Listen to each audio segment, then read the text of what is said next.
আসসালামু আলাইকুম, welcome back to my channel.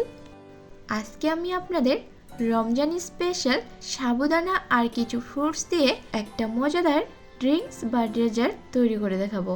এই রেসিপি তৈরি করতে অনেক সময় লাগে না আর খেতেও কিন্তু অসম্ভব মজা। ইফতারে ঠান্ডা ঠান্ডা এই ডেজার্টটি খেতে পারেন, এতটাই ভালো লাগে যে মন প্রাণ দুটোই কিন্তু জুড়িয়ে যাবে। তো সবাইকে রমজানের অনেক অনেক শুভেচ্ছা জানিয়ে আজকের রেসিপিটি শুরু করছি। তো সাবুদানার ডেজার্ট বানানোর জন্য প্রথমেই ফ্রাই প্যানে দিয়ে দিচ্ছি পরিমাণ অনুযায়ী জলটা কিন্তু হালকা গরম হয়ে গেছে। এখন দিয়ে দিচ্ছি এর মধ্যে হাফ বাটি সাবুদানা। চুলোর আঁচটাকে কমিয়ে সাবুদানাগুলোকে সেদ্ধ করে নেব যতক্ষণ না সাবুদানাগুলো সেদ্ধ হচ্ছে। কিছুক্ষণ পর দেখতে পাবেন সাবুদানাগুলো সেদ্ধ হয়ে গেছে, আর সেদ্ধ হলে বোঝা যাবে সাদাটে ভাবটা আর থাকছে না। ওই পর্যায়ে হচ্ছে চুলা থেকে নামিয়ে একটা স্ট্রেনারের মধ্যে ঢেলে ছেঁকে নেবেন। তো আমি একটা স্ট্রেনারের মধ্যে সাবুদানাগুলোকে ঢেলে নিচ্ছি আর ঠান্ডা পানি দিয়ে সাবুদানাগুলোকে ধুয়ে নিচ্ছি। ঠান্ডা পানি দিয়ে সাবুদানা ধুয়ে নিলে একটার সঙ্গে একটা আর লেগে যায় না, আর সাবুদানাগুলো ঝরঝরে হয়ে থাকে। যেহেতু সেদ্ধ করার সময় সাবুদানাগুলো আঠালো হয়ে যায়, এই জন্যে ধুয়ে নিতে হবে। আর এখন চুলায় আরও একটা প্যান বসিয়ে আমি 2 কাপের মতো দুধ দিয়ে দিচ্ছি, আর তারপর এর মধ্যে দিয়ে দিচ্ছি চিনি। তবে মিষ্টিটা যে যার পছন্দ মতো কমিয়ে বাড়িয়ে নিতে পারেন। এখন দিয়ে দিচ্ছি 2 টেবিল চামচ পরিমাণে গুঁড়া দুধ দিলে দুধটা অনেক বেশি ঘন হবে আর ডেজার্টটি খেতে আরও বেশি ভালো লাগবে। তো আমি চিনি আর গুঁড়ো দুধ খুব ভালোভাবে মিশিয়ে নিয়েছি। এখন অপেক্ষা করছি বলক আসা পর্যন্ত।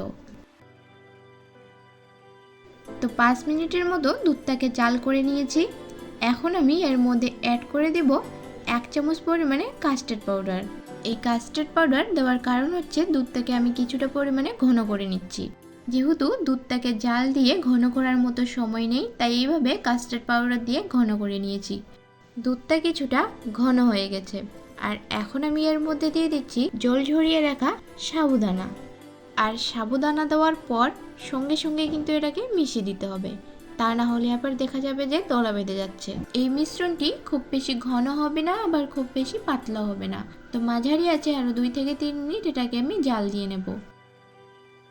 তো আর 2 থেকে 3 মিনিট জাল দিয়ে নেওয়ার পর মিশ্রণটা কিন্তু ঘন হয়ে গেছে। তো এখন মিশ্রণটাকে চুলা থেকে নামিয়ে একটা পাত্রের মধ্যে নিয়ে ঠান্ডা করে নেব। ঠান্ডা হওয়ার পর আমি আমার পছন্দ মতো ফল এখানে এড করে নিব। প্রথমেই দিয়ে দিচ্ছি একটা আপেল, আর আপেলটাকে আমি ছোট ছোট কিউব করে কেটে নিয়েছি। আর দিয়ে দিচ্ছি সবুজ আঙ্গুর। এবার দিয়ে দিচ্ছি আনার দানা। এখানে আমি যে যে ফলগুলো দিয়েছি সেটাই দিতে হবে এমন কোনো কথা না, আপনারা আপনাদের পছন্দ মতো ফল দিয়ে এই ডেজার্টটি তৈরি করে নিতে পারেন। আর এরপরে দিয়ে দিয়েছি খেজুর, আর খেজুরটাকে আমি স্লাইস করে কেটে নিয়েছি। আরও দিয়ে দিচ্ছি 2টা কলা, আর কলাটাকে এইভাবে গোল গোল করে কেটে নিয়েছি। তবে চাইলে আরও কিছু ড্রাই ফ্রুটস এড করে নিতে পারেন।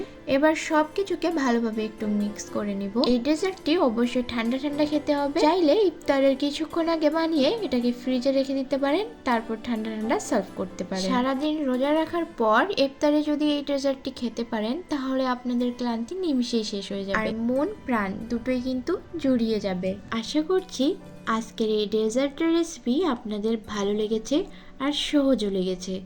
যদি আমার চ্যানেলে আপনি নতুন হয়ে থাকেন তাহলে চ্যানেলটিকে সাবস্ক্রাইব করে বেল আইকনটি অন করে দেবেন। আর যারা যারা সাবস্ক্রাইব করেছেন তাদেরকে অসংখ্য ধন্যবাদ।